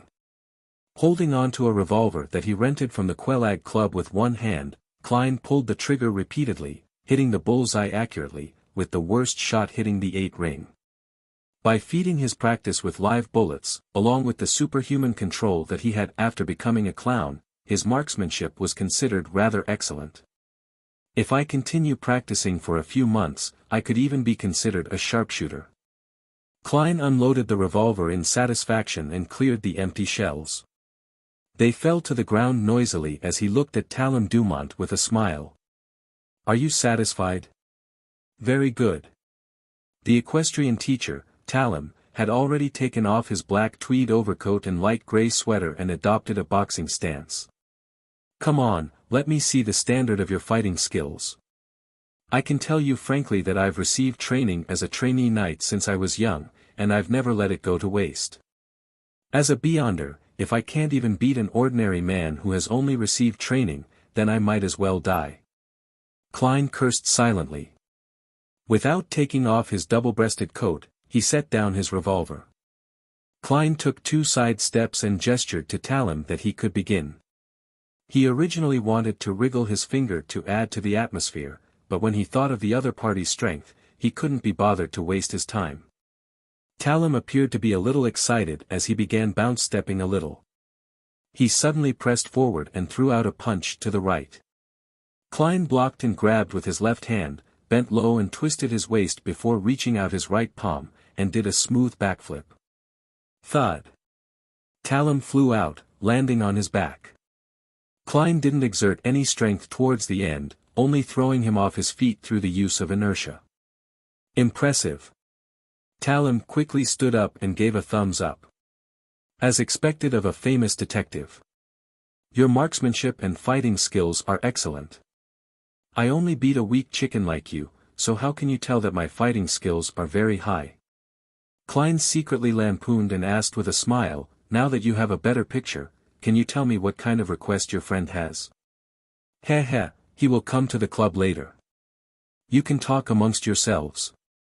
Talon massaged his back as he said, as for what the request exactly entails, I'm not sure either. Oh right, he's a reporter at the Daily Observer, Mike Joseph. He's probably hoping for some short-term protection. All right. Klein didn't ask any more questions. He continued practicing his shooting, but he didn't limit himself to a revolver. He also practiced with a hunting rifle, a single-shot rifle, and a repeating rifle. He hoped that if he encountered any problems in the future, he would be able to use any of the firearms around him. Shortly before 12 noon, he returned to the first floor, went into the buffet cafeteria, and got a serving of roast chicken and a piece of pan-fried steak, as well as the club's limited supply of cream cheese lobster. After placing his meal down, Klein got some Fenepotter seafood rice, fruit salad, oyster broth, and marquis black tea. Facing this sumptuous lunch, he couldn't help but swallow a mouthful of saliva as he praised the goddess in his heart. If this was eaten outside, it would probably cost 3 soldi. Klein switched between using silver knives, forks, and spoons as he ate in contentment. When he was almost done with the food on the table, Talon Dumont led a man, in a heavy overcoat and a half-top hat, over. Detective Moriarty, this is the friend I was talking about, Mike Joseph. Mike, this is the famous detective, Mr. Sherlock Moriarty. Talon smiled and introduced them. Nice to meet you. Mike took off his hat and bowed. He looked to be in his late 20s, with rather sparse eyebrows and rough skin. His pores were unusually prominent. However, his facial features weren't bad. His blue eyes were especially charming. The 2 thin lines from the meager mustache gave him a somewhat mature charm. Klein couldn't help but stroke the stubble that had become thicker around his lips. He got up and invited the other party to sit down, then he smiled and said, today's cream cheese lobster is pretty good. You can give it a try. All right. Mike Joseph didn't refuse. He took a plate, made a circle, and picked up a lot of food. He came in a hurry, so he hasn't had lunch yet. Talon smiled as he explained for his friend and placed a stack of newspapers on the table. I can tell. Klein set down his knife and fork, wiped his mouth with a napkin, and sipped his black tea leisurely. He was very satisfied with the meal. At that moment, Mike Joseph came back with 2 plates of food. He took a few quick bites to fill his stomach before looking up at Klein. Detective Moriarty, have you heard about the recent serial murders? The ones which had organs removed. Klein's heart skipped a beat as he asked. Talon nodded and said wistfully, as expected, every detective is paying attention to this serial killer. Mike pulled out one of the papers and pushed it to Klein. This is the latest story. Klein took it and discovered that it was the Daily Observer where Mike worked at. On the front page were the words, 11. Another lady killed. Civilau's yard is helpless. The headquarters of the Backland Police Department was located at Civilau Street at the edge of Empress Borough, so they were also known as Civilau's yard. 11. It's already the 11th case. Klein resisted the urge to frown and continued reading. He found that it was indeed the same as the case he had previously encountered. The victim was a woman dressed in a gorgeous long skirt and had her intestines removed from her stomach. This is clearly a case with signs of devil worship all over it. The Civilau's yard must have handed the case to the Nighthawks, mandated punishers, or the machinery hive mind squads. They have people capable of divination, mediumship, and all sorts of magical and effective beyonder methods. How is it that the case hasn't been cracked? Why isn't the criminal arrested yet? Does the criminal have rich anti-investigation powers and is able to destroy the souls of the deceased? Or could it be that the deceased soul, along with her innards, were extracted to fulfill the requirements of the devil worship ritual. Yes, he's definitely capable of interfering with divination. Indeed, if the devil pathway beyonders lack such powers, how could they dare commit serial murders? Klein thought as he said to Mike Joseph, "You want to do a private investigation?" "I'm sorry, I can't take this case. Without the invitation of the police, I cannot take it. I have to maintain a good relationship with them." The so-called good relationship is the kind where they invite me to the police station for coffee. Klein did some self-critical lampooning. The real reason for his refusal was that it was easy to run into official beyonders involved in the investigation of the serial killings, perhaps including the Backlund Diocese's Nighthawks.